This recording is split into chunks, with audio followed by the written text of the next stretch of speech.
दोस्तों आज देखेंगे इथाइल साइनाइड का फार्मूला। तो इथाइल साइनाइड का फार्मूला क्या होता है? C2H5Cl। ये क्या है? इथाइल साइनाइड का फार्मूला C2H5Cl।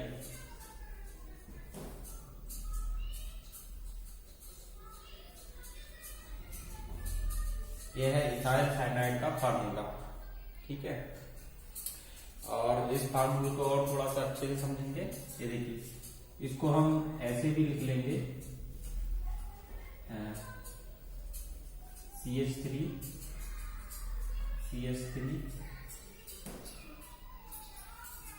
CH2 और Cl। ठीक, और इसको और अच्छे से लिख लेंगे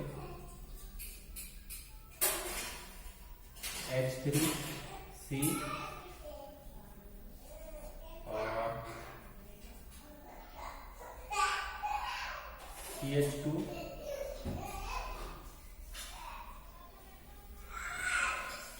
एंड, या और इसको और अच्छे से लिख लेंगे। ये हो गया C single bond H single bond H single bond H और ये C ये H और ये H और ये C और ये N। तो इसमें ये देखेंगे, ये यहाँ पर 3 बॉन्ड कैसे आ गए। यहाँ पर ये एक का ये क्या होता है, ठीक है ना।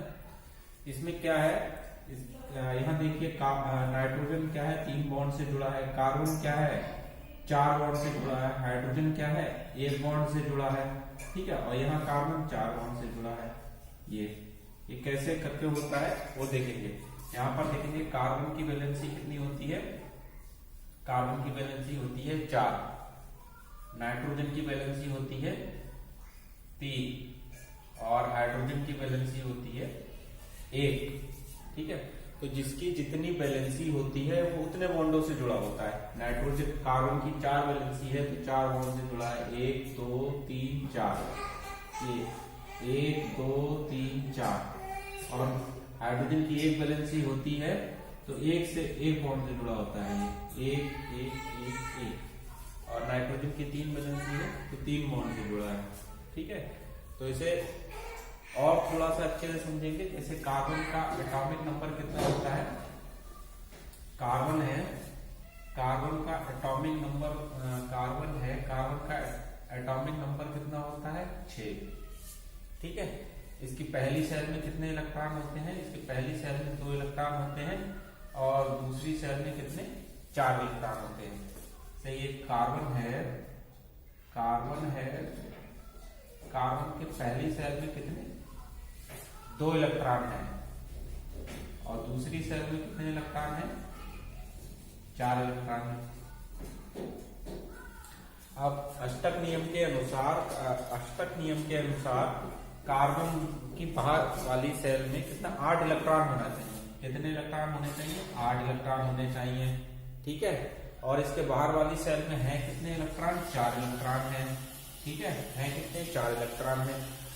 और 8 इलेक्ट्रॉन पूरा करने के लिए कितने इलेक्ट्रॉनों की और आवश्यकता है, 4। तो 4 इलेक्ट्रॉनों की आवश्यकता है, इसलिए इसकी वैलेंसी कितनी होती है 4। इसीलिए कितने बॉन्डों से जुड़ा होता है, 4 बॉन्डों से जुड़ा होता है। ठीक है, और आ जाते हैं नाइट्रोजन पर। नाइट्रोजन का एटॉमिक नंबर कितना होता है 7। नाइट्रोजन का एटॉमिक नंबर होता है 7 और जिसका जितना एटॉमिक नंबर होता है उसमें उतने ही इलेक्ट्रॉन होते हैं। तो नाइट्रोजन का एटॉमिक नंबर है 7। तो इसकी पहली वाली सेल में कितने इलेक्ट्रॉन होंगे 2, दूसरी वाली सेल में कितने इलेक्ट्रॉन होते हैं 5। देखिए ये नाइट्रोजन है, तो नाइट्रोजन के पहले वाली सेल में कितने इलेक्ट्रॉन है 2 और दूसरी वाली सेल में कितने इलेक्ट्रॉन होते हैं 5। 3 4 5। नाइट्रोजन की दूसरी वाली सेल में कितने होते हैं? 5 इलेक्ट्रॉन होते हैं। तो अष्टक नियम के अनुसार जो ऑक्टेट रूल होता है उसमें नाइट्रोजन को बाहर वाली सेल में कितने इलेक्ट्रॉन कर लेगा? 8 इलेक्ट्रॉन करना चाहेगा। कितने इलेक्ट्रॉन करना चाहेगा? 8 इलेक्ट्रॉन। ठीक है, और है कितना बाहर वाली सेल में? 5 इलेक्ट्रॉन। और चाहिए कितने इलेक्ट्रॉन? 8 इलेक्ट्रॉन करने के लिए 3 इलेक्ट्रॉन। ठीक है, इसीलिए इसकी वैलेंसी कितनी होती है? 3। ठीक, और हाइड्रोजन अब आ जाते हैं हाइड्रोजन। हाँ, इसकी वैलेंसी 3 होती है, इसलिए 3 बॉन्डों से जुड़ा होता है। अब आ जाइए हाइड्रोजन पर। हाइड्रोजन का एटॉमिक नंबर कितना होता है? 1। इसके ठीक है, तो इसके हाइड्रोजन के बाहर वाली सेल में कितने इलेक्ट्रॉन होता है? 1। अष्टक नियम के अनुसार हाइड्रोजन के बाहर वाली सेल में मैक्सिमम कितने इलेक्ट्रॉन हो सकते हैं? 2 इलेक्ट्रॉन हो सकते हैं। ठीक है, तो हाइड्रोजन का पहले वाली सेल में कितने इलेक्ट्रॉन है? 1। और मैक्सिमम कितने इलेक्ट्रॉन हो सकते हैं बाहर वाली सेल में? 2 इलेक्ट्रॉन हो सकते हैं। तो 2 इलेक्ट्रॉन करने के लिए अष्टक नियम के अनुसार 2 इलेक्ट्रॉन करने के लिए कितने इलेक्ट्रॉनों की आवश्यकता है? हाइड्रोजन में 1, इसीलिए इसकी वैलेंसी कितनी होगी? 1। इसीलिए कितने बॉन्डों से जुड़ा होता है? 1 बॉन्ड से जुड़ा होता है। ठीक है, और इसको और थोड़ा सा अच्छे से समझने की कोशिश करेंगे। बिल्कुल खुद से ये देखिए, कार्बन है, कार्बन के बाहर वाली सेल में कितने इलेक्ट्रॉन होते हैं? 4। ठीक है, ये हाइड्रोजन का हो गया, ये हाइड्रोजन। इलेक्ट्रॉन इधर भी लिख सकते हैं, लेकिन हम अपनी सुविधा के अनुसार इससे हमें बहुत अच्छे से समझ में आ जाए इसीलिए हम इस तरीके से लिख रहे हैं। बाकी ये कैसे भी लिख सकते हैं, ये हाइड्रोजन है, इनको हम ऐसे भी लिख सकते हैं, कोई इशू नहीं है। ठीक है, ये अपनी सुविधा के अनुसार समझ में आ जाए इसलिए ऐसा लिखना है। ये देखिए, ये हाइड्रोजन है, हाइड्रोजन के बाहर वाली सेल में कितने इलेक्ट्रॉन है? ये 1। हाइड्रोजन के बाहर वाला सेल में कितना? 1 इलेक्ट्रॉन है। ये दूसरा कार्बन है, कार्बन के बाहर वाली सेल में कितने इलेक्ट्रॉन है? 4। ये वाला हाइड्रोजन है, इसी चीज को ठीक है, ये वाली चीज को यहाँ पे लिख रहे हैं। ये देखिए, ये हाइड्रोजन है, इसके बाहर वाली सेल में कितना? 1 इलेक्ट्रॉन है। ये कार्बन है, बाहर वाली सेल में कितना इलेक्ट्रॉन है? 4 इलेक्ट्रॉन। ये नाइट्रोजन है, नाइट्रोजन के बाहर वाली सेल में कितने इलेक्ट्रॉन है? 5 इलेक्ट्रॉन। ठीक है, अब देखिए हाइड्रोजन है, हाइड्रोजन को बाहर वाली सेल में अष्टक नियम के अनुसार कितने इलेक्ट्रॉन मैक्सिमम कर सकती है? 2 इलेक्ट्रॉन कर सकती है। तो अभी क्या है, हाइड्रोजन के पास यहाँ पर क्या है? हाइड्रोजन के पास कितना है? 1 इलेक्ट्रॉन है। हाइड्रोजन के पास अपना कितना? 1 इलेक्ट्रॉन है। ठीक है, तो ये क्या है? और ये के कार्बन के इलेक्ट्रॉन से साझा कर लेगी। ठीक है, तो ये कितना? 2 इलेक्ट्रॉन हो गए। ठीक है, तो सारे हाइड्रोजन के लिए एक ही कंडीशन अप्लाई होती है। ये देखिए, इस हाइड्रोजन के पास 2 इलेक्ट्रॉन हो गए, इसके पास 2 इलेक्ट्रॉन हो गए, इसके पास 2 इलेक्ट्रॉन हो गए, इसके पास 2 इलेक्ट्रॉन हो गए, इसके पास 2 इलेक्ट्रॉन हो गए। हाइड्रोजन का तो और हाइड्रोजन का एक इलेक्ट्रॉन से साझा कर दिया, और यहाँ से दिख भी रहा है कि हाइड्रोजन की वैलेंसी 1 होती है। क्यों वैलेंसी की? एक ही इलेक्ट्रॉन से साझा कर सकती है बाहर वाली सेल में 2 इलेक्ट्रॉन करने के लिए, और इसीलिए इसका वैलेंसी 1 होती है और बॉन्ड भी 1 होता है। ठीक है, अब आ जाते हैं नाइट्रोजन पर। नाइट्रोजन के बाहर वाली सेल में कितने इलेक्ट्रॉन है? 5 इलेक्ट्रॉन है। ठीक है, नाइट्रोजन के बाहर वाली सेल में कितने इलेक्ट्रॉन है? 5 इलेक्ट्रॉन होते हैं। और इसे और कितने इलेक्ट्रॉन चाहिए? 3 इलेक्ट्रॉन और चाहिए। तो ये कार्बन के 3 इलेक्ट्रॉन से साझा कर लेगी, कार्बन के 3 इलेक्ट्रॉन से साझा कर लेगी। तो कार्बन के 3 इलेक्ट्रॉन से साझा कर लेगी, तो इसके बाहर वाली सेल में कितने इलेक्ट्रॉन हो जाएंगे? 8 इलेक्ट्रॉन हो जाएंगे। ठीक है, ये देखिए 5 और 3 8। अब आ जाते हैं कार्बन पर।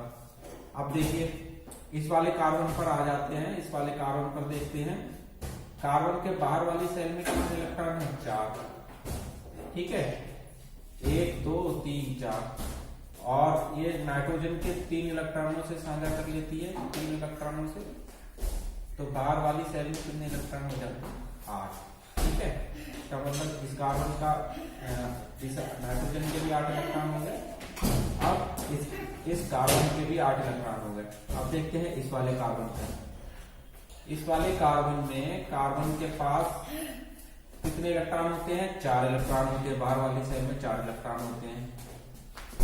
एक इसने एक इस हाइड्रोजन से ले लिया, एक इसने इस हाइड्रोजन से ले लिया, एक इस वाले कार्बन ने 1 इलेक्ट्रॉन इस वाले हाइड्रोजन से साझा कर लिया, 1 इलेक्ट्रॉन इस वाले हाइड्रोजन से साझा कर लिया। ठीक है, तो 4, 5, 6 ये टोटल हो गए 6 इलेक्ट्रॉन हो गए। ठीक है, और इसमें एक इस वाले कार्बन से साझा कर लिया, एक इस वाले कार्बन से साझा कर लिया। ठीक है, और एक इस वाले कार्बन से साझा कर लिया। तो टोटल ये इलेक्ट्रॉन हो गए कितने? 8। अब देखते हैं यहाँ, अब देखते हैं ये वाले कार्बन पे। तो ये कार्बन के बाहर वाली सेल में कितने इलेक्ट्रॉन है? 4। इस कार्बन के बाहर वाली सेल में कितने इलेक्ट्रॉन है? 4। और इसने एक एक इन तीनों हाइड्रोजन से ले लिया, एक इस हाइड्रोजन से ले लिया, एक इस हाइड्रोजन से ले लिया, एक इस हाइड्रोजन से ले लिया, एक इस हाइड्रोजन से ले लिया। ठीक है, और क्या है? एक इस कार्बन से ले लिया। तो एक इस कार्बन से आ गया, तो टोटल इसके पास कितने इलेक्ट्रॉन हो गए? 8। ठीक है, तो यहां पर बिंदु सूत्र और बॉन्ड और बैलेंसी के द्वारा हमने देखा एक कंपाउंड हमारा पूरा हुआ है। इसके लिए इथाइल साइनाइड है। इथाइल साइनाइड में क्या होता है? 2 कार्बन होते हैं, 5 हाइड्रोजन होते हैं। ठीक है, और एक साइनाइड ग्रुप होता है।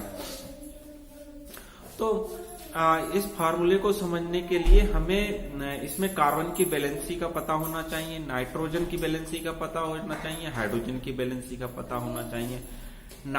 और बैलेंसी को पता करने से पहले हमको जो कार्बन, नाइट्रोजन, हाइड्रोजन है उनके एटॉमिक नंबर पता होने चाहिए। फिर उनका पता होने के बाद में हमें पता होना चाहिए कि अगर कार्बन का जो एटॉमिक नंबर है उसके अंदर 6 इलेक्ट्रॉन है, वो एटॉमिक नंबर 6 है, तो उसके अंदर 6 ही इलेक्ट्रॉन होंगे। अगर नाइट्रोजन का एटॉमिक नंबर 7 है तो उसके अंदर 7 ही इलेक्ट्रॉन होंगे। अगर हाइड्रोजन का एटॉमिक नंबर 1 है तो उसका बाहर वाली सेल में 1 ही इलेक्ट्रॉन होगा। और इसके लिए हमको ये भी पता होना चाहिए कि कार्बन है तो कार्बन का एटॉमिक नंबर 6 है, तो बाहर वाली सेल में 4 इलेक्ट्रॉन होंगे। तो ये अपने बाहर वाली सेल में क्या 8 इलेक्ट्रॉन पूरा करना चाहेगा, मतलब 4 इलेक्ट्रॉन से और साझा करना चाहेगा। और अगर नाइट्रोजन है, नाइट्रोजन से बाहर वाली सेल में 5 इलेक्ट्रॉन है, इसका एटॉमिक नंबर 7 है, इसका एटॉमिक नंबर 7 है, तो ये बाहर वाली सेल में 8 इलेक्ट्रॉन पूरा करना चाहेगा। और बाहर वाली सेल में 5 इलेक्ट्रॉन है, इसीलिए इसको 3 इलेक्ट्रॉन की और आवश्यकता है, तो 3 इलेक्ट्रॉन से और साझा करेगा। तो 3 इलेक्ट्रॉनों से और साझा करेगा मतलब करने के लिए। ठीक है, तो इसकी बैलेंसी कितनी हो जाएगी?